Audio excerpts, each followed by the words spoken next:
6 lignes avant la fin. La Gemara dit Ta'ama de Katavachamana Aleha. Toute la raison pour laquelle, lorsque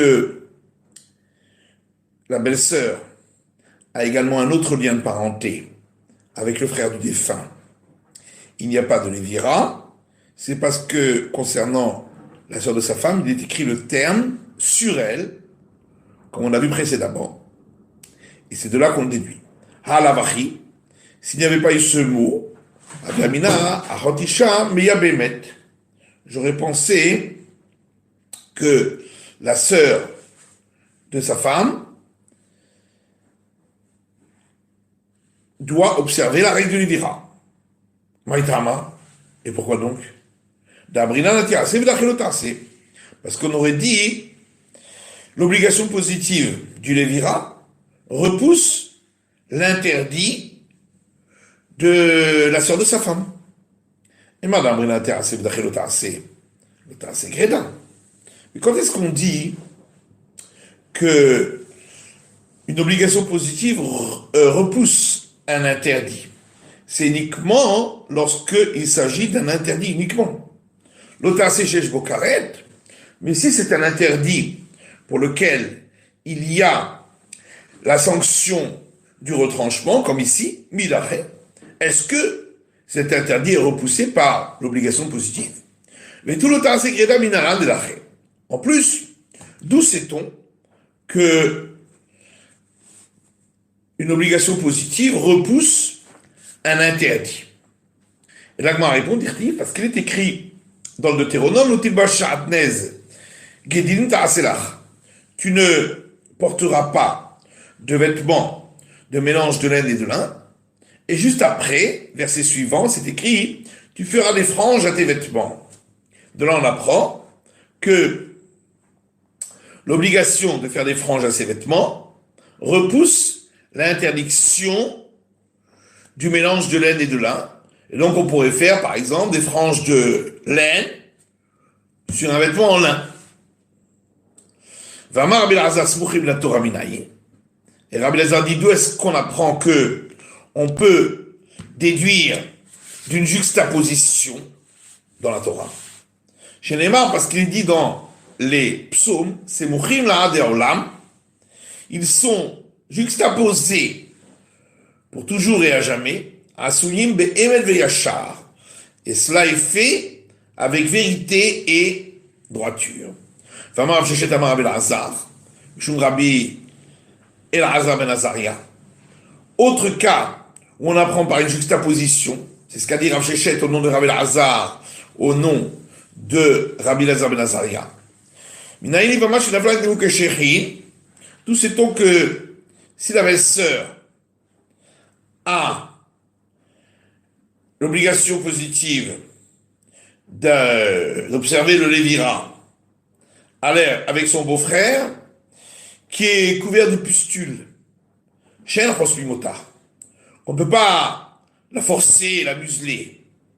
Chez Neymar, parce qu'il est dit dans le Deutéronome, le Tarsom Shobedisho, tu ne muselleras point le bœuf lorsqu'il bat les céréales, mais ça et juste après vient le passage qui est Shvu Achim Yardav, lorsque deux frères habitent ensemble avec l'obligation du Lévira. Donc on apprend cela par juxtaposition. Et Rabbi Sel dit même celui qui ne déduit pas par une juxtaposition ailleurs, mais Mishle Torah d'Arish, lorsque c'est dans le Deutéronome, il fait oui la déduction. D'un Rabbi Yehuda, Be'alma Lodarish, puisque Rabbi Yehuda, ailleurs, il ne fait pas une déduction d'une juxtaposition, ou même c'est Torah d'Arish, alors que dans le Deutéronome, il opère oui cette déduction. Ou Be'alma Minalan de la Darish. Et où voit-on que ailleurs, il n'apprend pas une déduction de là? Le Tanya Ben Azai Omer, ce qui est le qui dit. Ben Azai dit, Neymar, il est dit dans le livre de l'Exode, une sorcière tu ne laisseras point vivre.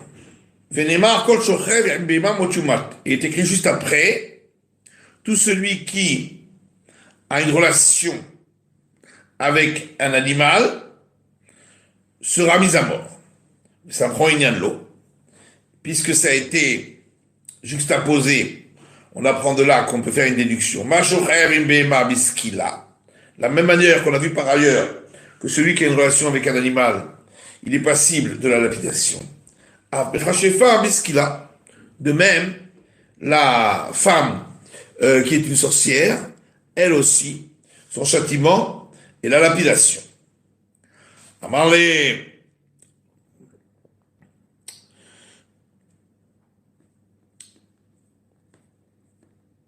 lui a dit, Rabbi Yehuda, lui a rétorqué, Rabbi Yehuda, est-ce que parce qu'il y a une juxtaposition, on va donner à la sorcière la peine la plus grave qui est la lapidation? Donc on voit que Rabbi Yehuda n'accepte pas, dans les autres livres de la Torah, de déduire d'une juxtaposition. Et là, c'est pourquoi Rabbi Yehuda dit,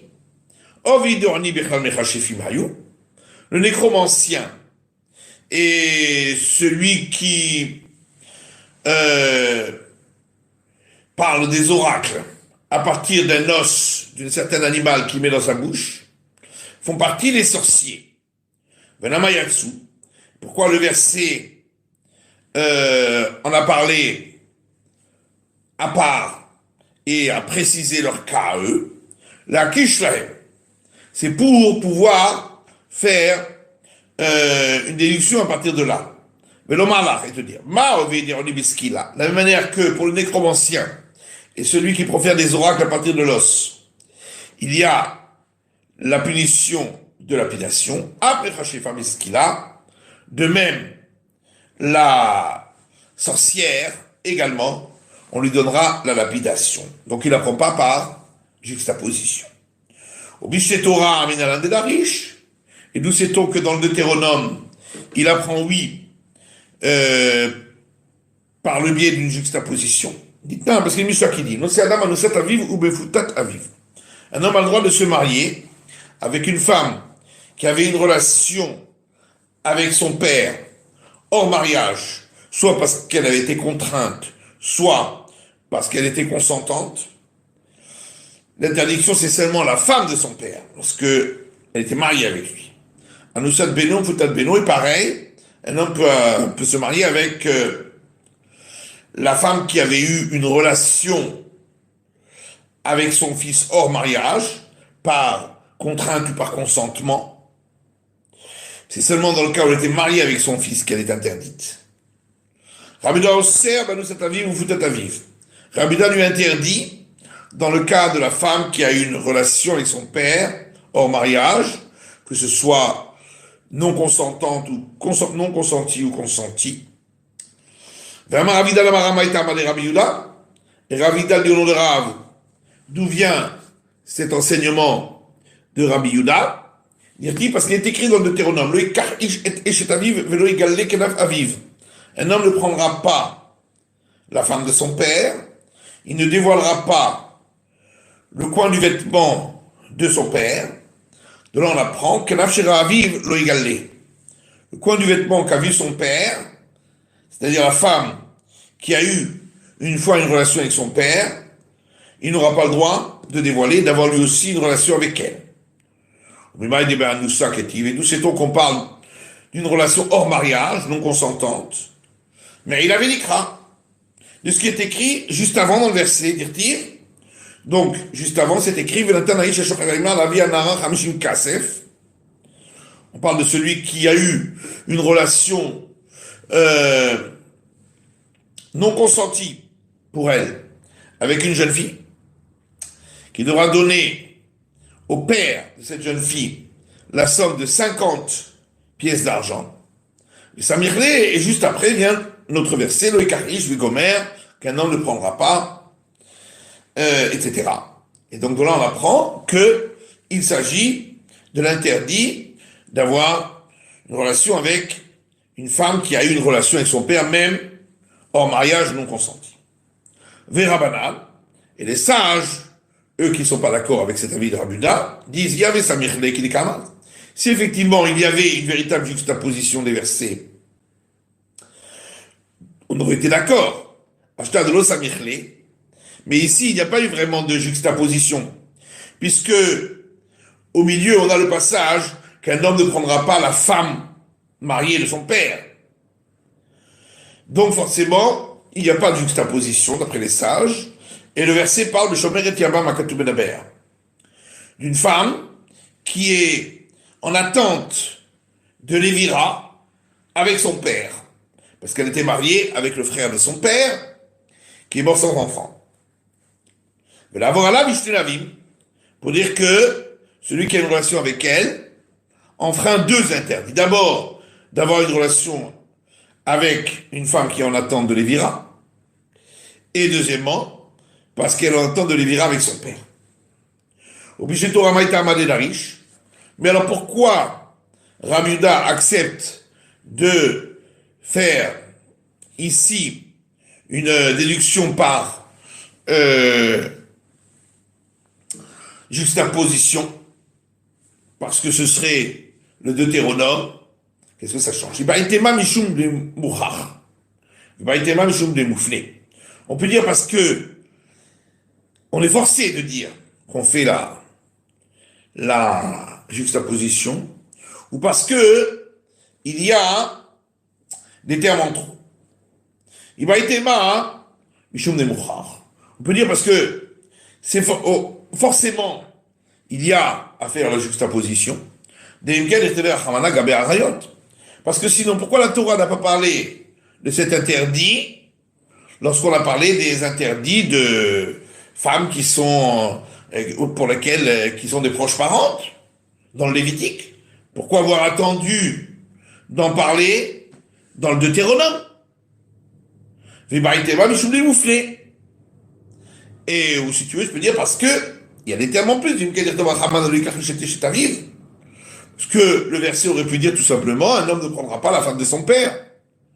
Pourquoi rajouter le égalé qu'elle n'a pas vivre la manée? Qu'est-ce qu'il a besoin de rajouter? Il ne dévoilera pas le pan du vêtement de son père. Donc, ces termes sont en trop. Je m'amène à la flouiller. Forcément pour dire que ils sont libres, comme ils sont en trop, ces termes, pour déduire par juxtaposition. Le Gavit Titi, Nami, et pareil, pour Rabbi Yehuda, concernant ce dont on avait parlé, de l'autorisation de mélange de laine et de lin, concernant l'obligation des franges aux vêtements, là aussi on peut dire pareil, soit c'est parce que c'est forcément ainsi que on doit faire la juxtaposition, ou soit parce qu'il y a des termes en trop. Donc si tu veux, je peux expliquer parce que on est forcé de lire ainsi.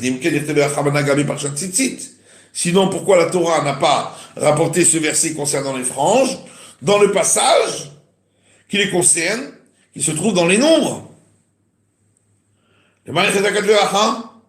Pourquoi ça a été écrit ici dans le Deutéronome? De plus, parce que il y a des termes en trop. Puisque c'est déjà écrit dans Lévitique, et un vêtement de mélange d'espèces, mélange de lin et de laine, il ne pourra pas être par-dessus toi. L'otiba chartez, la Mali. Pourquoi chez nous on a répété, tu ne revêtiras pas un vêtement de mélange de laine et de lin? Je vais la fnouiller. Forcément pour dire que ces termes sont libres pour pouvoir déduire par juxtaposition. La Gemara dit mais non, ces termes ne sont pas libres, on en a besoin. Si je n'avais que le verset dans Lévitique qui dit qu'on n'a pas le droit de poser par-dessus soi un tissu de mélange de laine de lin. On aurait pu croire que chaque fois qu'on met par-dessus soi, la Torah interdit, va nous montrer qu'elle soute, même si c'est pas pour en profiter, comme par exemple ceux qui vendent des vêtements, qui les mettent sur eux simplement pour montrer le vêtement. C'est pourquoi on a besoin de l'autre verset. Tu ne te revêtiras pas de vêtements de mélange de laine de lin, de miad et lévishan et béana. Pour dire que ça doit être comme lorsqu'on se revêt d'un vêtement, c'est pour en profiter du vêtement lui-même. Et si on avait que le verset, tu ne te revêtiras pas. Aveyamina, Dafka Levisha, on aurait dit c'est seulement le mettre comme vêtement de Nafish Anayata, parce qu'on en profite bien. Avala Allah, mais simplement le poser par-dessus soi, l'eau, ce serait pas interdit. C'est pour ça que le verset dit, il ne devra pas être posé sur toi. En tous les cas, il y a quand même des mots en trop.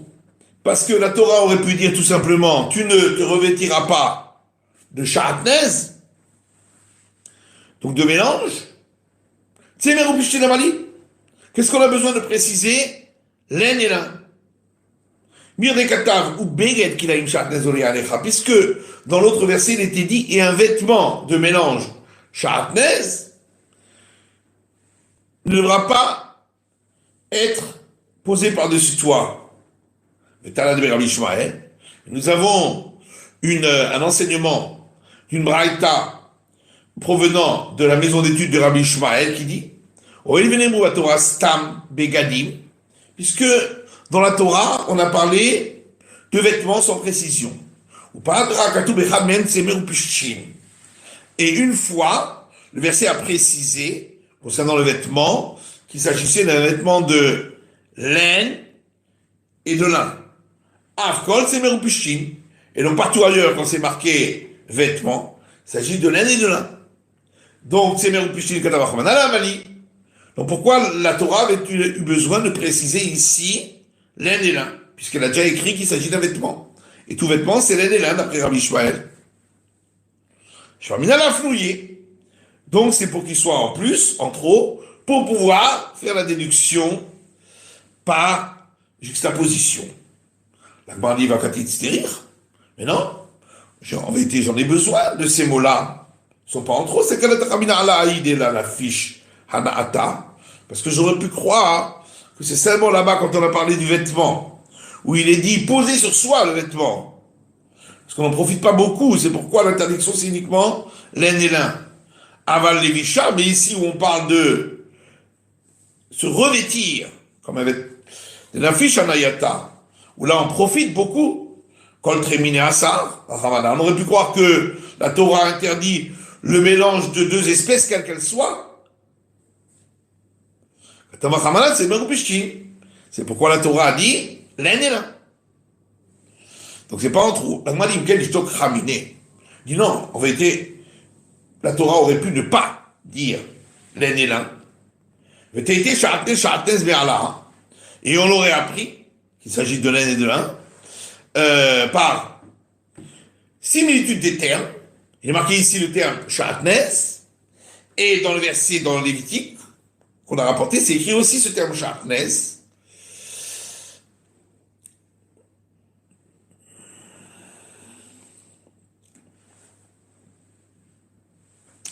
Le Talmud de Rabbi Ishmael.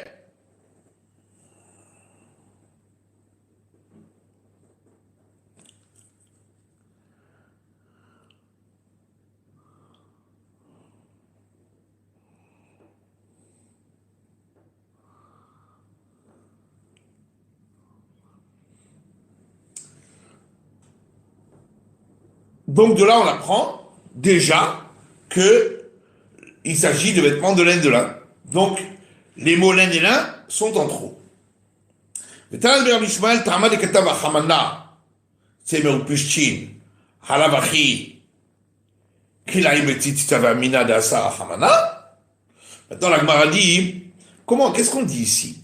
Que d'après cet enseignement de la maison d'études de Rabbi Ishmael, toute la raison pour laquelle on dit que le mélange, qu'il est autorisé le mélange de laine et de lin pour les franges, c'est parce que les mots laine et lin sont en trop, qui permettent de faire une juxtaposition. Sinon, on aurait dit que c'est interdit le mélange d'espèces laine et lin pour les franges. Vérakétive. Pourtant, il y a un verset qui dit, dans les noms, ils feront les franges aux quatre coins de leurs vêtements. Le talent de Rabbi Ishmael, il y a un enseignement de la maison d'études de Rabbi Ishmael qui dit, Kol pegadim tsemer ou pishtim. Chaque fois qu'on parle de vêtements, il s'agit toujours de laine et de lin. Or, la Torah dit ici de mettre un fil bleu azur, ou techelet amrahu. Et le bleu azur, c'est toujours de la laine. Donc forcément, il y aura un mélange de laine et de lin, puisque le vêtement peut être aussi en lin.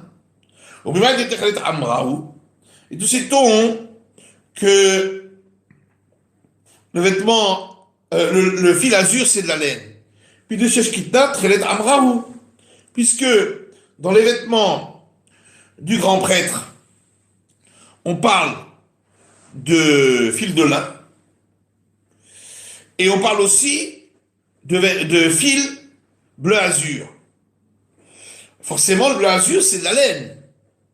Parce que c'est marqué ailleurs dans Ézéchiel que à Kippour, le grand prêtre n'avait pas de laine, mais que du lin. Donc forcément, c'est que le restant de l'année, il y a la laine et de lin. Donc puisqu'on a parlé du lin, c'est que forcément, le fil bleu azur, c'est de la laine. La Gmalit Sterich. J'ai quand même besoin de la juxtaposition pour m'apprendre que on autorise le mélange laine et lin pour les franges aux quatre coins des vêtements. C'est un cas de qui est Rava, parce que sinon on aurait pensé comme la déduction de Rava. Les Rava Ramé, Rava oppose deux versets. Ktiv ha-kanaf. C'est écrit, concernant les franges aux quatre coins du vêtement, que on parle des franges du coin. Qu'est-ce qu'on a besoin de dire les franges du coin? Parce qu'on a déjà dit qu'on les met au coin. Pour m'apprendre que la frange doit être faite avec la même matière que le vêtement, le coin du vêtement. Donc ça veut dire que elle peut être faite avec n'importe quelle matière. Simplement, l'essentiel, c'est que ce soit la matière du vêtement. Ou quitte, c'est bien roupishtim. D'un autre côté, on a parlé de lin et de laine. Juste avant de parler des franges, dans le Deutéronome. Donc ça veut dire qu'on a autorisé qu'on doit mettre les franges que sur vêtements de laine et de lin. Haketzad. Comment on répond? Donc, ce verset qui dit que les franges doivent être de laine et de lin, c'est pour nous dire que la laine et de lin dispensent, donc sont valables comme franges, que ce soit si le vêtement a été fait de la même matière ou d'une autre matière, comme par exemple de la soie. Chez Armini, mais si les franges sont faites avec d'autres matériaux, comme de la soie par exemple, mais minan potrine, sur minan potrine. Si le vêtement est du même matériau, alors ils sont considérés comme des franges pour le vêtement, pour l'obligation. Mais sinon, ce n'est pas considéré comme on n'a pas rempli l'obligation. Mais en réalité, ici l'auteur de la Braïta de Rabbi Shmuel, lui, n'est pas d'accord avec Rava, puisqu'on a vu que lui considère que c'est uniquement des vêtements de laine et de lin pour lesquels il y a l'obligation de mettre les 4 franges, d'après Rabbi Shmuel. Il te rire, mais seulement on a quand même besoin d'avoir dit, d'avoir autorisé la laine et le lin, le mélange de laine et de lin. C'est un Kadata Ramina qui dit Yuka de Rava. Parce qu'on aurait pu croire que, même si on ne suit pas Rava jusqu'au bout, et de demander de mettre les franges aux vêtements qui sont faits d'un autre matériau, mais on aurait peut-être suivi la déduction de Rava qui dit Hakanaf bin Kanaf, que la frange doit être du même matériau que le tissu. Et on aurait dit ainsi la Torah, Avis les tsemer ou pishtim les pishtim. On fera des fils de laine pour un vêtement de laine et des fils de lin pour un vêtement de lin. Et donc le fil bleu de laine, ce sera que quand le vêtement sera en laine. Tsemer les tsemer, ça va et donc quand on a des fils de laine pour un vêtement en laine, on le colorera en bleu azur, avec les pishtim les tsemer l'eau. Mais on peut pas faire des fils de laine pour le vêtement en lin et des fils de lin pour le vêtement en laine. Comme ça, on aurait pu croire. C'est pourquoi la Torah est écrite textuellement laine et lin, et elle l'a juxtaposé aux franges, pour dire qu'on autorise même le mélange pour les franges, c'est-à-dire des franges de laine pour un vêtement de lin ou les franges de lin pour un vêtement de laine. C'est la fin de l'étude du Daf Dalet de la feuille numéro 4.